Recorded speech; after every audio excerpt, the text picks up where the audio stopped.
back to the Jeff and Hammy Show. I'm Hammy. I'm Jeff.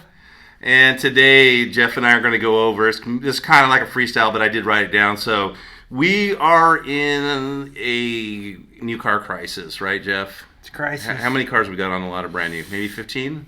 Man, not a lot of new ones, man. Probably under 20. Yeah. She'll make them count.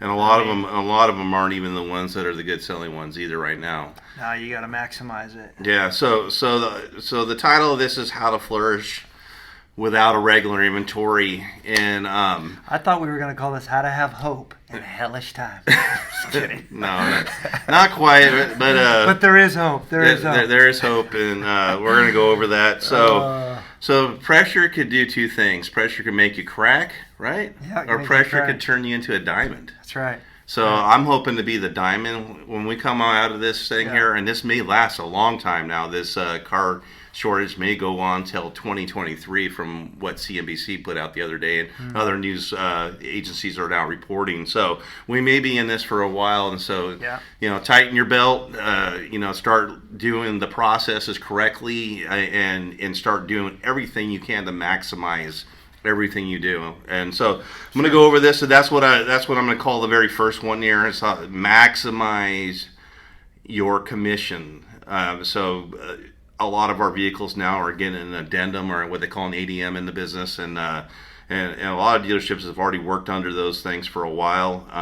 We're pretty new to that here, but as we keep going through this, it gets pretty natural now to ask for 3,000 or 5,000 over sticker. Jeff, isn't that correct? It really is, and I think that, people know that there's a shortage, most of them, and again, it's just, we're building value, I think, more than we ever have right now to say, the car that you're buying right now is probably going to be worth exactly the same amount of money, maybe 6 months from now.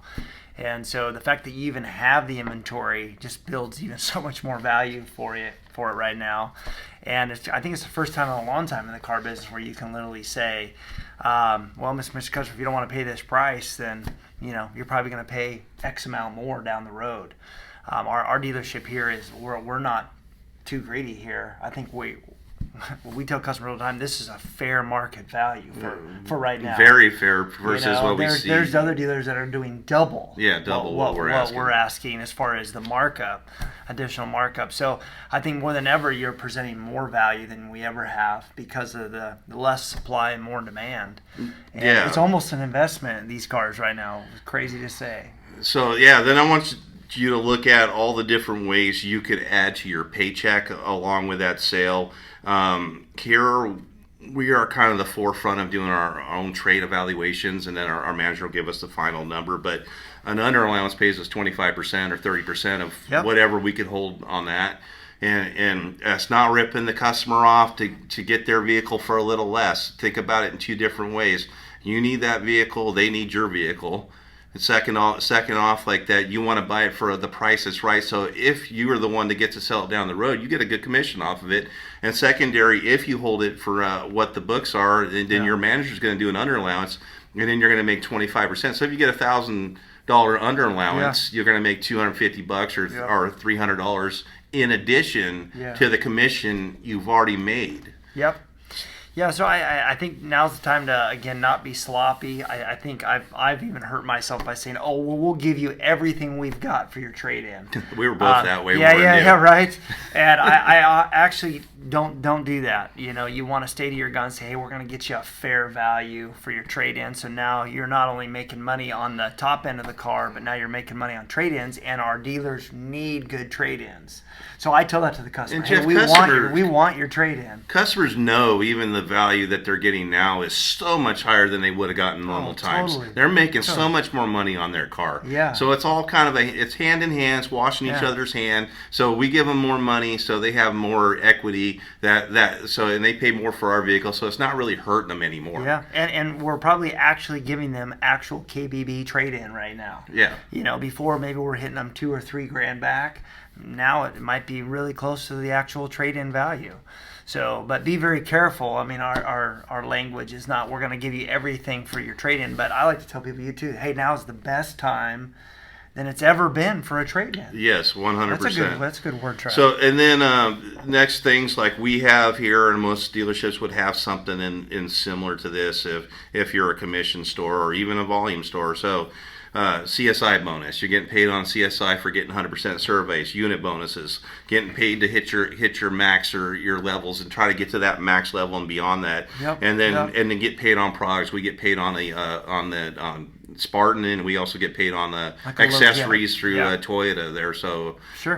these are all things that you should look at and look at every way you can maximize that. So I'm going to take you back to like last week when I sold a RAV4. It was just a gas XLE. It would have been a Mini in normal times, $200, right? So, but being what we were in, I got an under allowance. I got my $25 for getting the appointment, and I got my Spartan. Yeah. And so, like, combination of everything, it's about $1,400. So that literally would mean I would have had to sell 7 RAV4s in the old days before all this to make up for that Sure. one sale. So even though you may sell less cars overall, did you work 7 times as harder for it? Yeah, so less in a way, I've heard people say less can be more. Less is more. Less is more, so you have less inventory, but you're really making it count.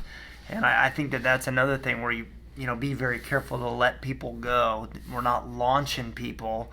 We're really maximizing when you get a customer, try to exhaust every option to land them in a vehicle because, you might not be getting too many ups, so you want to maximize the ones that you get. Yeah, yesterday was pretty dang slow here on a Sunday. We had a pretty good Saturday, but we were kind of all a bit twiddling our thumbs. First week of the NFL, I think, might have had something to do with that. Yeah. But anyways, you put me on half that RAV deal, didn't you? Were you off last week? So I'm on vacation. Jason wasn't going to see that, knew that you weren't working. So anyways, but that's our new car manager. I call him the toughest screw on the desk because he's the one that's just, he's a good guy, but he's sometimes tough on us. He's gonna basically pass on more deals than the other two will.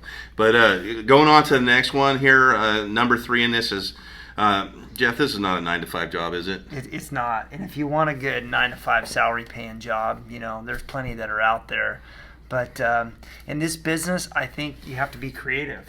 I think you've got to be aware of the supply and demand. You've got to be on your toes. You've got to know your inventory better than you ever have. Obviously, there's not a lot out there. So the urgency for people is you can literally say with integrity, hey, this car probably won't be here later today. It's right? Would you say Oh, that? I had the gal that bought the RAV4 from me yesterday, the pre-owned one we had with 5,500 miles. The one she wanted, it was sold by 9 or 10 o'clock that morning before. I told her, I said, I could put it on reserve for you, but you got to get on the road. And sure enough, it was sold almost instantly. Yeah. So, but I was luckily we had something that still worked. She wanted a white RAV4, newer body style, so we had that one, and it worked out for me. Yep. But anyway, so I'm going to go over this real quick and let Jeff comment at the end of this. So I got a bunch of things. So both of us do this all the time, showing up early. Also, both of us stay after. Okay, and this is one I think is extremely important because you want to maximize your amount of time in the dealership is being ultra efficient. This is talking about having clean deals where there's no mistakes and there's nothing that your finance manager needs to get from you and you have to redo things. Get some of that info beforehand. You could plan out a bunch of stuff so when they get here you have the pre-paperwork ready for them. Sure. Getting the car ready if delivery's backed up and we don't have our lot porters to start washing. Go out there and gas it up and pull some stickers and put some floor mats in. Speed up the process and also too another thing we're selling more vehicles, what we call back fence vehicles today than we've ever have. Vehicles that haven't been touched by the shop yet. Sure. If you're showing a back fence car, make sure it's clean and smells good. That could kill a sale so quickly. Totally. And if you have a back fence car, it's probably got all the money in it. So do you want to lose that money? You can talk about that, Jeff.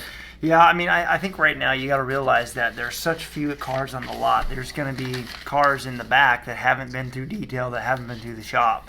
So again, with less inventory, less customers on the lot, I think you got to go extra now to make these presentations really count. And just like what Hammy's saying, if you've got a used car in the back ahead of time, if you've got to clean it out, if you've got to wash it really quick and tell the customer, hey, this just got traded in. I did just a quick little rinse and vac for you. Jeff, I bought Devlin, Right. our lot porter, two lunches just to, hey, There you go. clean this up for me. I'm buying you lunch today. There you go. Because remember, you might not have too many customers, and these deals that you're going to be getting are worth thousands of dollars in your pocket. So get creative. I heard people that used to sell for Nordstrom call it the Nordstrom way. Do whatever you got to do, and they give their salespeople permission to do whatever they got to do the customer service that is excellent, and they give them freedom. Go to the people's house, pick up the suit, get it dry clean for them. Whatever you've got to do to go above and beyond for your customers right now, because there's so much money on the lot with every deal, and you want to make these deals count because there's not a lot of them, but the ones you do get are going to really count. And this last one here, I'm going to read all this, Jeff, and then let you comment at the end and stuff. This is, to me, the most important thing, and Jeff and I are very heavy on this. Like, Jeff will sit at his desk, and I'll sit at my desk, and we're not taking store leads. We're not picking phone calls. We're not picking up the ups coming off the lot. But somehow we're pulling out 3 or 4 appointments out of this. It's because what we're doing is prospecting. Okay, prospecting includes like your social media presence. I think you're really great at that. Yeah, I mean, I do heavy on it. So whatever you want to be on, I'm on Facebook and Instagram. I don't do TikTok. I'm planning to do that, but getting a social media presence that's going to get you a presence that people are going to start seeing what you do for a living and do referrals. I do ads on Facebook Marketplace, and I also have my own business page that I'm doing paid advertising on, and I get a lot of business that way.